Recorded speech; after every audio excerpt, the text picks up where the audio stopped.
Oi, gente, tudo bom? Eu me chamo Monique Malcher, sou escritora, sou paraense, sou nascida numa cidade do Pará chamada Santarém. É, Provavelmente vocês que estão vendo esse vídeo conhecem. Então, vim aqui falar um pouquinho sobre o meu trabalho, falar sobre como eu escrevo e várias coisas. Tô aqui com uma colinha, né? Com algumas perguntas aqui para responder e vou tentar responder uma por uma. Antes de tudo, eu tenho 32 anos, sou sou mestre em antropologia, minha formação é em jornalismo, mas já faz bastante tempo que eu não atuo na área, né? Entrei no jornalismo porque achei na época que era algo que era muito próximo ao texto, né, a escrita, mas é um outro tipo de escrita, na verdade, que eu almejava, né? Eu queria escrever ficção, foi o que eu sempre gostei de escrever. Mas e depois eu fui para antropologia, fui fazer mestrado em antropologia pela UFPA e no momento eu tô assim reta final, mais ou menos, do doutorado na UFSC, né? Na Universidade Federal de Santa Catarina, mas no momento eu moro em São Paulo, porque minha pesquisa é aqui, meu trabalho, assim, é aqui, né? Várias coisas do meu trabalho são aqui. E aí eu tô morando aqui agora. Louca pra visitar o Pará, pra ir de novo, né, pro Pará, visitar minha família, amigos, enfim, leitores, leitoras. É, mas por conta da pandemia, vamos seguindo assim. Então tá, eu vou tentar responder algumas perguntas, as perguntas que estão aqui. Vamos lá. Eu comecei a escrever com aquele grande clichê de criança, né? De que todo escritor tem que falar isso. Que comecei a escrever na infância, né? Desde pequena, assim. Que eu me recordo, sei lá, uns 10 anos, né? Eu tinha uns 10 anos, comecei a escrever. Tive muito incentivo da minha mãe, né? Nesse processo de escrever. Porque a minha mãe sempre foi uma pessoa que gostou muito de poesia. E isso sempre foi muito presente em casa. É, Leitura, né? E minhas avós também. Uma das minhas avós gostava muito de contar histórias, era uma ótima contadora de histórias. É, Fazia como se fosse uma radionovela pra gente, sabe? Contava histórias fazendo sons com chapas de raio-x, é, coisas de pulmão, assim. Fazia barulhinho dos cavalos, né, com coco. Enfim, era uma beleza, assim.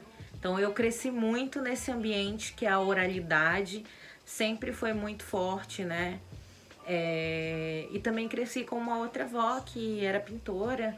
Essas duas avós acabaram inspirando as avós do livro. Não são exatamente as avós do livro, mas o que elas faziam, né? Algumas coisas particulares, assim, eu usei para as avós do livro, porque eram coisas bem interessantes das minhas avós e isso era uma das coisas. Mas eu comecei a escrever assim, bem criança mesmo, e levava muito a sério, fazia jornalzinho na escola, já fazia o que hoje a gente entende que é uma zine, que é uma publicação independente, né?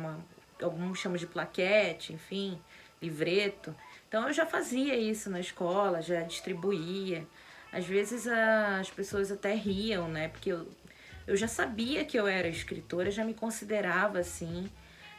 A gente sabe que tem muito aquilo da síndrome, né, de impostora, de não se ver como alguém que escreve, né?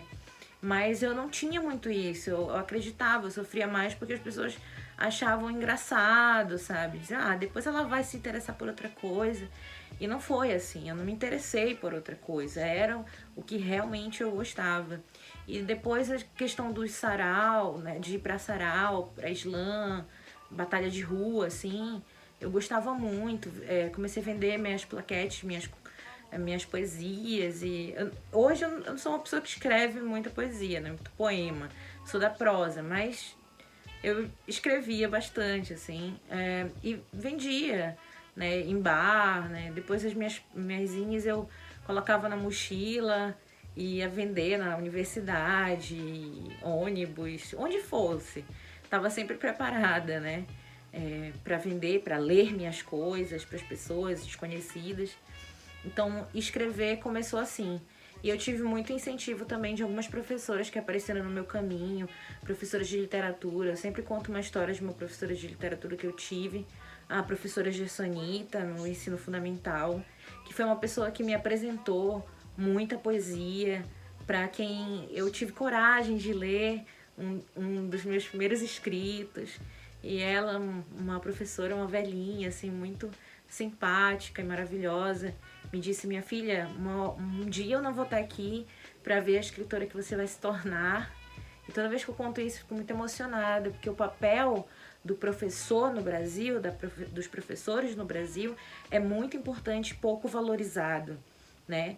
E grande parte da literatura, o início desse caminhar, foi com professoras queridas, fora da curva, que me mostraram várias coisas e também me mostraram a minha potencialidade para escrever, para criar. Me fizeram acreditar, né, nessa pessoa que eu todo dia luto para continuar sendo, que é quem eu sou, né? Eu escrevo.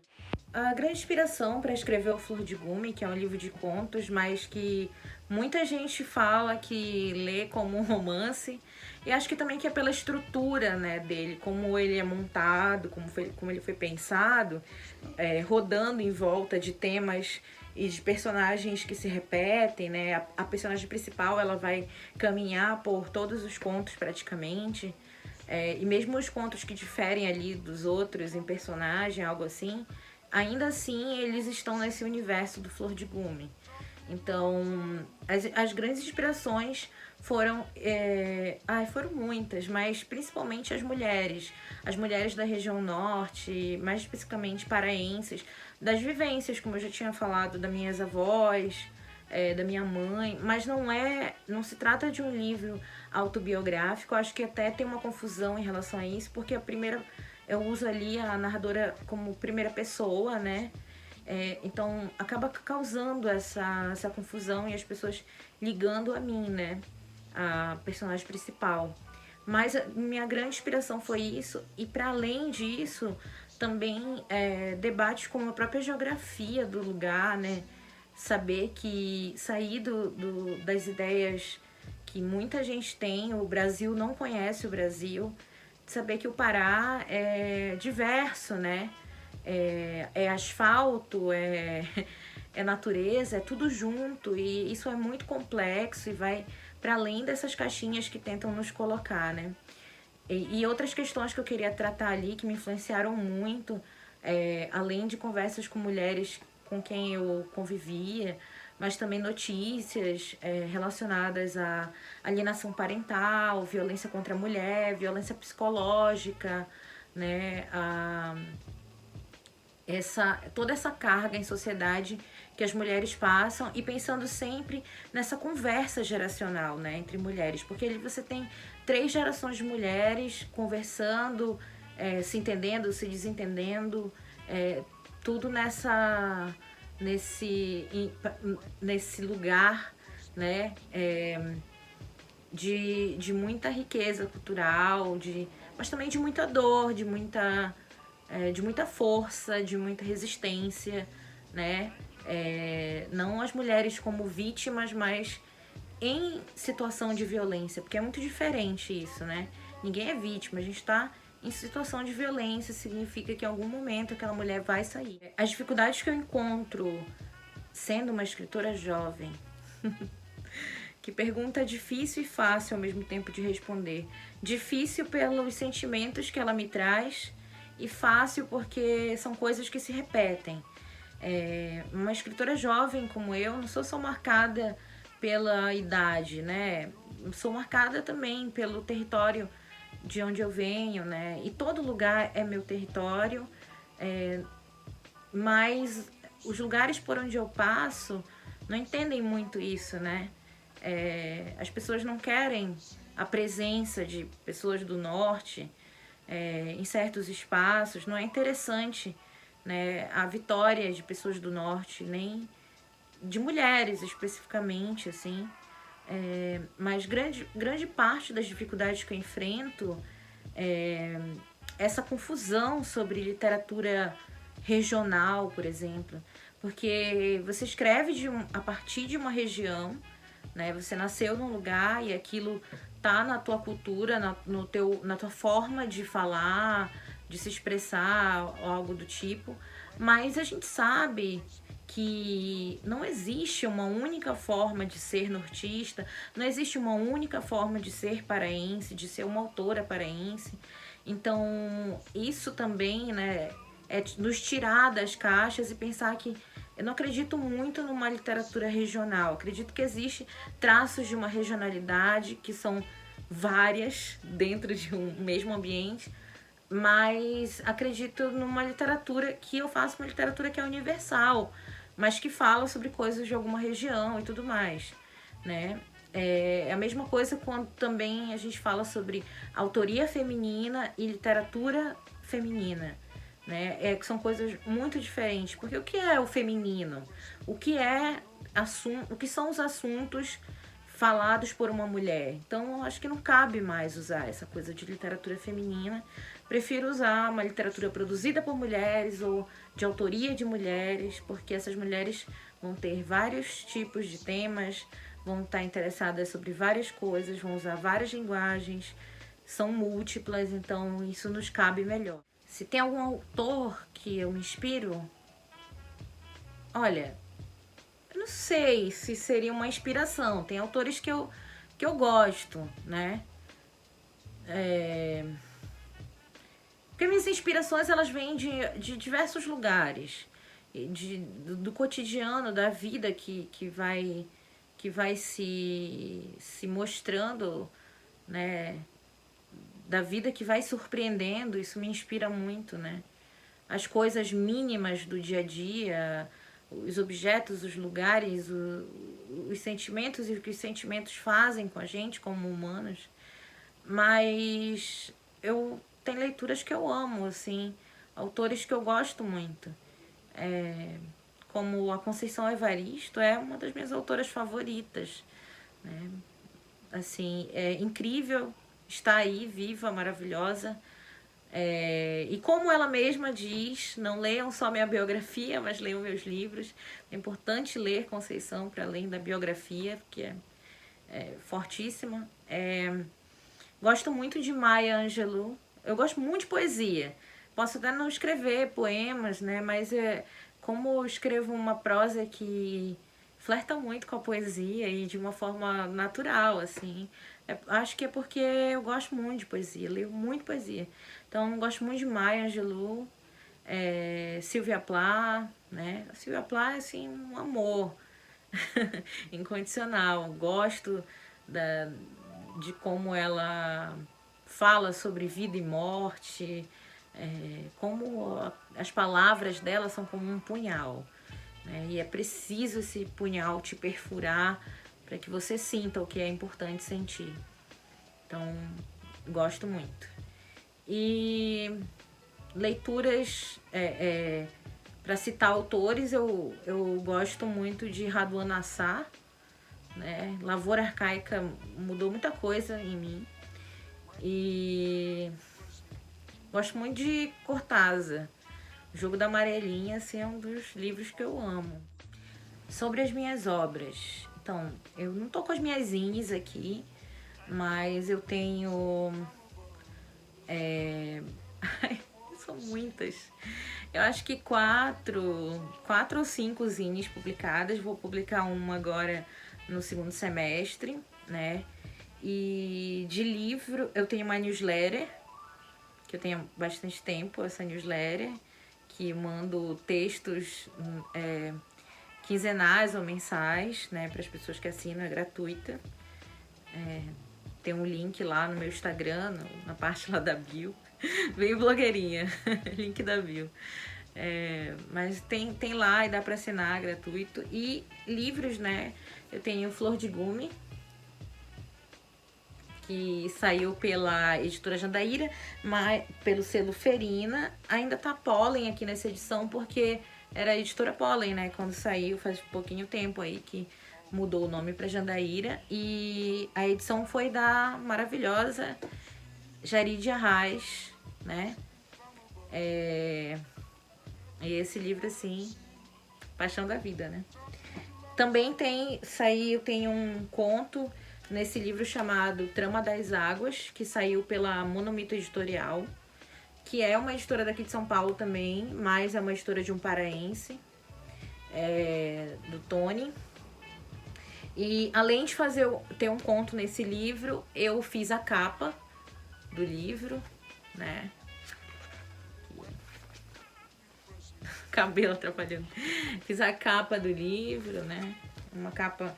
Eu amo capas estendidas, assim. Então eu fiz a beleza aí do livro. Tem uma colagem minha aqui dentro. E eu fiz a organização desse livro, né? Eu sou organizadora desse livro. Fiz a curadoria das autoras, são 57. São 57 autoras paraenses de vários lugares. Até eu acho que agosto tá em pré-venda 2 livros. Um vai sair que são coletâneas. Eu vou estar em coletâneas LGBT, porque eu sou uma mulher bissexual. Eu vou estar numa coletânea da Paralelo 13. É isso, gente. Deixa eu ver. Deixa eu olhar, senão aqui eu vou errar. Não posso errar nome de ninguém aqui pra vocês procurarem, mas tem tudo no meu Instagram. É isso, acertei. Da Paralelo 13, que é Abrindo a Boca, Mostrando Línguas, que tem autoras como a Mara Moira, Cidinha da Silva, Mariana Paim, Natália Borges Polesso, Paloma Franca Morim, que é paraense também, né? Tatiana Nascimento. Essa coletânea aqui, que vai sair pela Paralelo 13. E a gente está em pré-venda, que são 16 escritoras brasileiras, né? Que são lésbicas, bissexuais, travestis, trans, enfim. Então, é isso. E também vai sair vou estar em outra coletânea, que é essa daqui. Que vai sair pela Editora Quintal, que foi organizada pela Gabriela Soltello, que se chama Antes que Eu Me Esqueça. Que aí são 50 autoras lésbicas e bissexuais do Brasil inteiro também. E também vou sair numa coletânea que fala sobre sertões interiores do Norte e Nordeste, que vai ter a própria Jari de Arraes, Maria Valéria Rezende, e vários outros nomes aí, muito maravilhoso. Tô bem feliz, então tenho várias publicações ainda para saírem, né? 3 publicações certas aí para saírem. Essa que eu terminei de falar vai sair pela editora Reformatório. E estou escrevendo um novo livro que não sei quando sai, mas vai sair. Eu tô escrevendo, tô bem feliz com ele, tá caminhando. Bom, chegando na última pergunta, se eu tenho um outro trabalho além de escritora. Bom, acho que o meu trabalho principal é escritora, né? Mas, como eu disse, também sou doutoranda, né? Eu pesquiso quadrinhos e literatura produzida por mulheres. Mais especificamente, eu pesquiso um quadrinho chamado Sem Dó, da quadrinista maravilhosa Luli Pena, que saiu pela Todavia. E além desse trabalho, né, que pesquisa é um trabalho, apesar de que no Brasil as pessoas não consideram, mas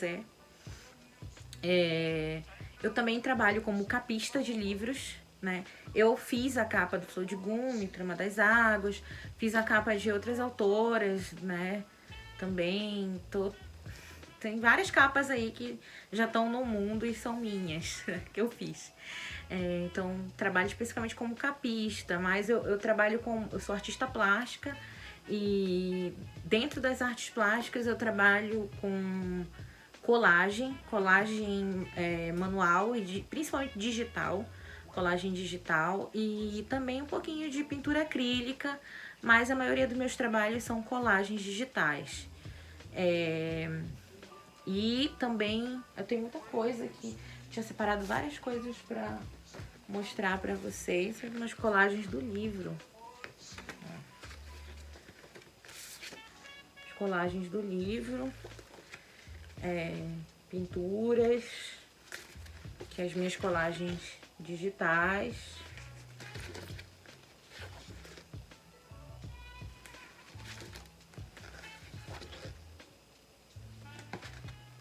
Deixa eu mostrar aqui mais algumas, aqui umas 3. Aqui, minhas colagens.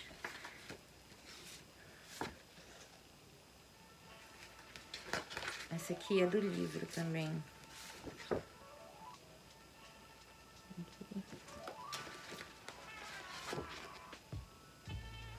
Então, eu trabalho com colagem. Aqui são minhas pinturas, tem muita coisa. Muita coisa. Com lápis de cor. Enfim. E além desse trabalho, eu faço edição de livros, né? Eu edito livros. No momento, eu acabei de editar o livro de uma autora, que é um livro de poesias.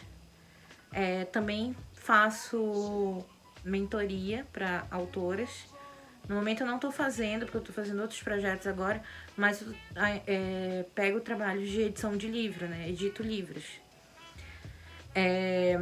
Também faço trabalho de dar aulas, né? eu faço oficinas de escrita, né? Trabalho com oficinas de escrita. Para encerrar, eu resolvi ler um conto do Flor de Gume para vocês. O nome é Esperei Você para o Café. Rasos como todas as coisas que até aqui julguei importantes. Esses olhos me traíram o tempo todo, me fizeram pensar que minha casa era de tijolos e cimento, mas hologramas enganam, assim como pessoas. Os ouvidos através das paredes são mais sinceros que qualquer palavra que saia da boca dos outros, aqueles que de tão próximos nada sabem dos meus pensamentos. A porta, o quarto, os livros, a cozinha, as panelas, eu mesma. Tudo diminuiu de metro para milímetro. Nada é tão assustador como vê-la sorrindo ao me receber, esperando alguém que a alteridade e o sofrimento mataram. Minha mãe é alguém otimista demais. Me recebeu 10 anos depois que foi embora, como se o tempo fosse estático. Nada é mais do jeito que a cabeça insistia em lembrar. Bobagem pensar que fosse encontrar tudo igual. Minha ausência tinha sido preenchida, a dinâmica era outra, mas ainda conseguia me ver de alguma forma em algum canto daquele lugar, que um dia me referi como casa, onde me sentia segura, pelo menos nos dias em que era só eu e ela, sem meu pai. Ainda tinha vários pensamentos bonitos em relação àquela casa de 2 quartos e quintal enorme, porém grande parte desse aglomerado de lembranças era misturada com ficção. Lacunas de uma vida que não dava para esquecer, fingir, fugir, matar. Em termos ficcionais, me sentia melhor, voando para mais longe, como fiz e continuava fazendo, até que o destino cobrou a conta. Minha mãe insistiu que eu me sentasse em uma poltrona de mogno, que não era da época que morávamos juntas. Estava obcecada rapidamente com a ideia de olhar para os objetos e classificá-los como da minha época ou não, como se isso me aliviasse. Eu, bicho selvagem, que quer sempre saber onde pisa. Mesmo que não me salve da maior parte dos problemas, reconheci o território. Naquela cozinha, bombas já tinham estourado, mas mesmo que fosse absurdo sobreviver, lá estava a minha nova versão, sentando, quase tranquila, na poltrona de mogno. Ainda não sabia como me livrar da tosse nem da coceira insuportável que me fazia descontroladamente arranhar o lado direito do pescoço, como um grito em forma de agatanhado. E a mãe ali, parada, em frente ao fogo, esquentando o leite, que subia rápido, como todas as coisas que vivemos, até transbordar por um descuido. Ela fez uma piada sem graça sobre um velho do sítio que ela cresceu. As risadas cortaram o constrangimento, dissipando o silêncio do peso que o momento trazia. Parecia simples. Seu riso era escandaloso, como os melhores costumam ser. Talvez dessa vez fosse acontecer finalmente. Nós duas. Ela insistia: Ei, é tua casa, minha filha. Parece que tá travada, hein? Mamãe arrumou minha cama, colocou o lençol que eu usava quando era criança. Fez questão de falar disso. Fiquei constrangida, era estranho. E na mesma noite a gata Zizi dormiu comigo na cama. Foi um dia depois que a avó Celinda morreu, vomitando fezes. Mainha não gostava que eu explicasse assim a morte da ex-sogra. Eu não sabia florear a morte. Deitei, fiquei olhando um tempo para os objetos do quarto que pareciam chorar ou me paparicar demais. A cama rangia. Talvez pensasse que eu fosse ficar. Zizi dormia profundamente. Até hoje acredito que a gatinha inocente, que tinha nome de cantora, tentou me curar naquela noite. Durante os anos seguintes, Zizi adoeceu e me sinto culpada por essa morte também. Minha casa era um mundo. Arrumei as malas, como sempre tenho feito quando a morte se concretiza ou se anuncia. E a cadeira de mogno continuou vazia.